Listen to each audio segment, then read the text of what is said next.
Hey guys, let me change the camera really quick. Okay, there we go. Hey guys, I'm going to be reviewing kind of a new book I read by Philippa Gregory. This is in her Tudor Court series, and it's called The Last Tudor, and I really didn't like this book as much. And I'm gonna make this into a live stream because I have other issues I have with some of these historical fiction books in general that are coming out and some of these biographies that are coming out. So first of all, I'm going to review the book, and then I'm going to talk about my problems with this whole, I guess, genre in general. So the book is about the three sisters, the three Grey sisters, who are great nieces to King Henry VIII. There is Jane Grey, who became the 9 Days Queen, and then there's Catherine Grey, and then there's Mary Grey. And they're all kind of, the family is really ambitious, and they want the throne. I don't think Jane did. She was kind of placed on the throne by her mother and father, and then her father-in-law. But there's all this kind of, I don't know what you call it, I guess people want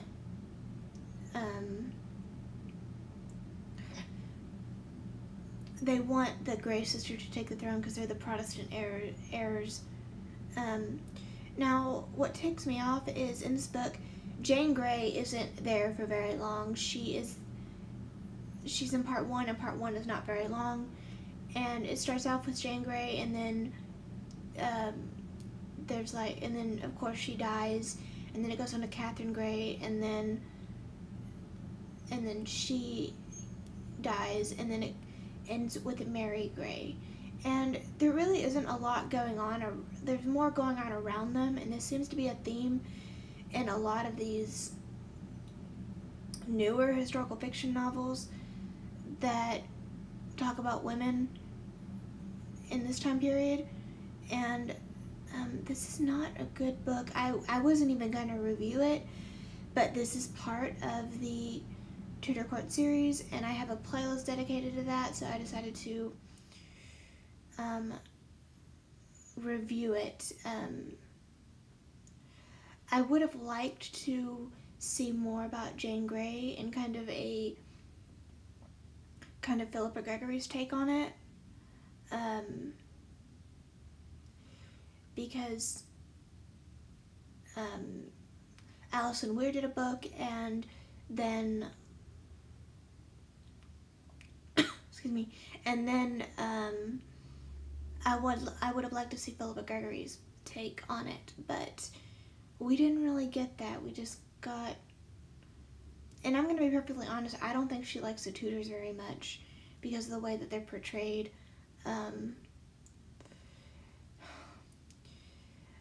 Jane Grey is like a miniature Margaret Beaufort. She's like a religious zealot, and it doesn't really go into how smart she was. It was just, oh, she's just another religious zealot. And I didn't like that because I just didn't. You can tell that Philippa Gregory doesn't like the Tudors very much. And you know, she said in the author's note that this was her last book in this series, and I'm glad it is. I'm really glad it is. I would have liked to see more about maybe a book on Margaret of Anjou, because she actually did something. She had power when, you know, when other people at the time, she kind of took power when her husband was not able to do the throne, I guess, like rule, if that's the right word. So yeah, so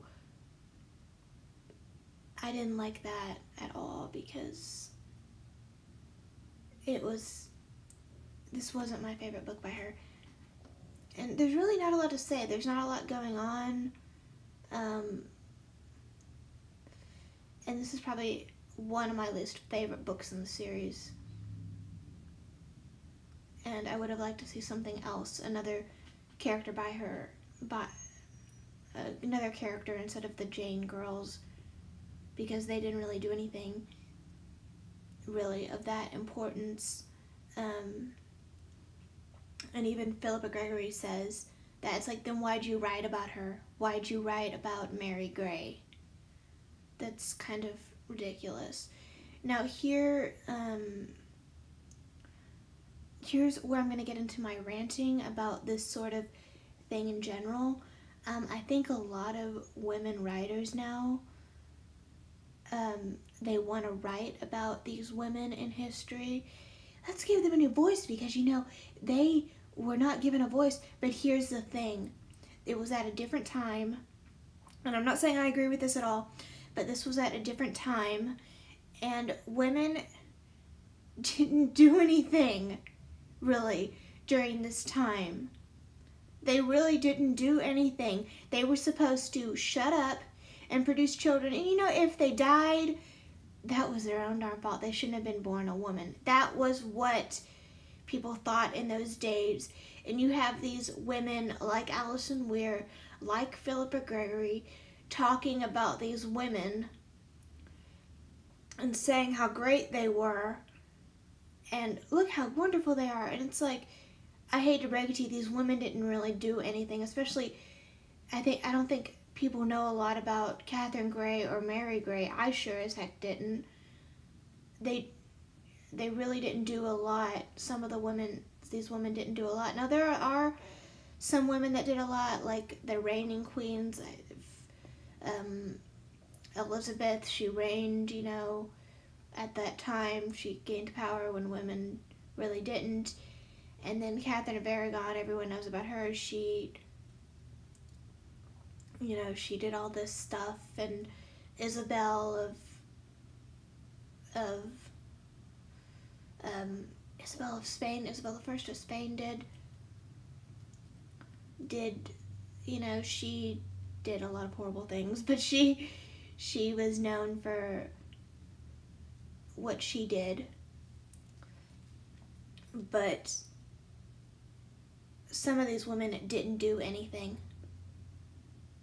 And I just don't like, I'm just sick of it. I'm sick of these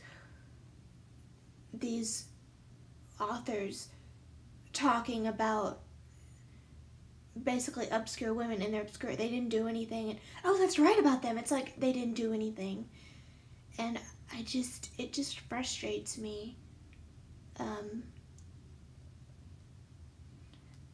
It's just kind of annoying, really, because, I mean, that's how history is. I hate to break it to you, but that's how history is. And,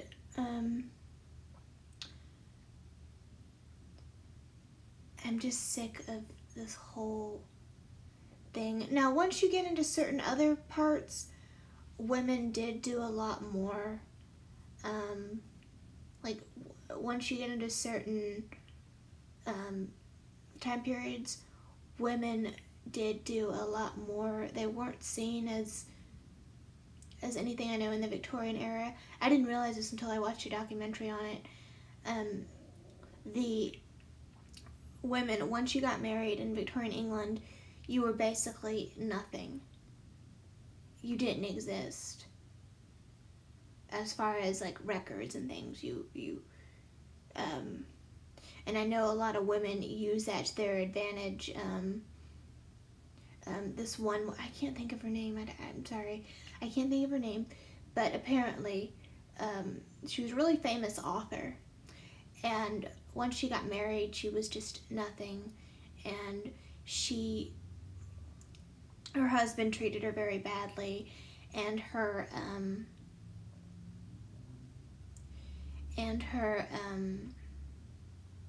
and she decided to get back on them because he took the kids from her. So she kind of looked, you know, what can I do to get my kids back? And she found out that she didn't exist, and she basically used that to her advantage.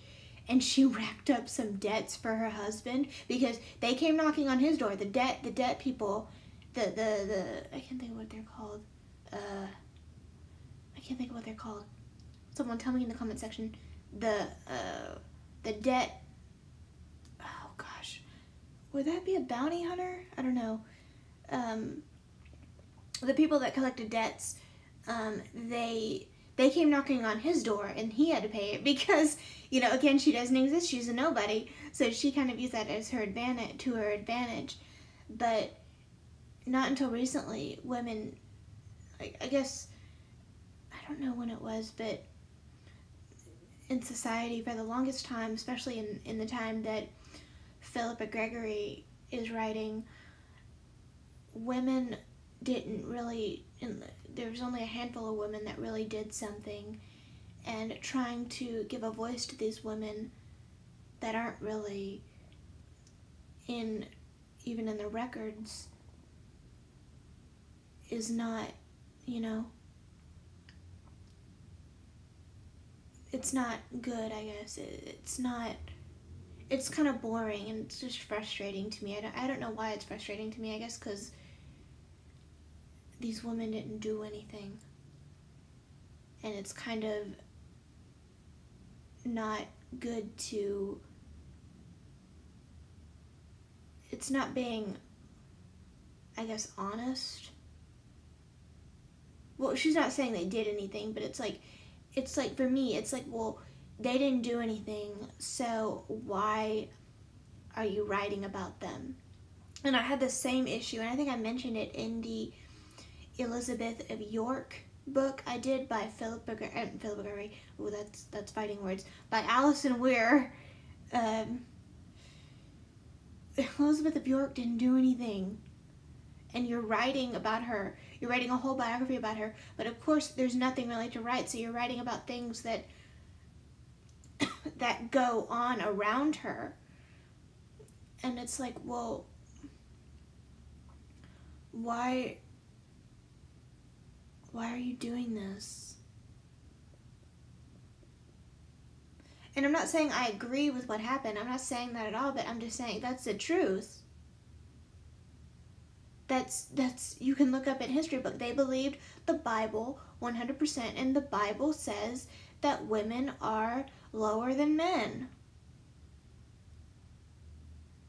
And they believed the Bible 100% more than a lot of people do today.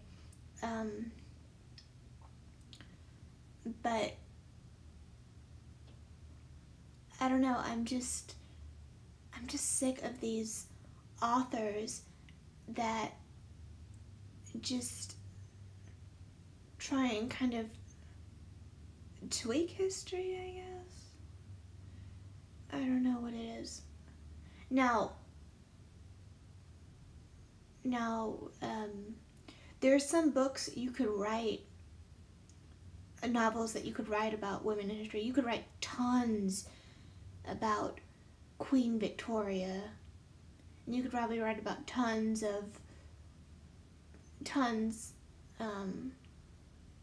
about even Queen Elizabeth I. But some of these women you can't, so it's like, why'd you even take the time to write about, you know, about Catherine Grey and Mary Grey if there's nothing there? And if they even admit it in the author's notes, there's something seriously wrong. And I just think that she's just trying to market to certain kinds of people. And I'm kind of glad this is her last book in the series. I would have liked to read more about Margaret of Anjou, but I don't think that's going to happen. So that is my rant on the Last Tudor and this whole thing in general. This isn't my favorite book. And I'm glad she's done with the series. I really am. I've been reading it for like, I think I started in 2011, so I've been reading it for like 8 years. And I'm glad that this is her last book in the series. So this isn't my favorite one. I would recommend reading it if you want to complete the series, but there really isn't a lot going on. It's just mainly recapping, and some of them are even in prison for most of the book. It's like, oh gosh. Okay, so that's all I want to say about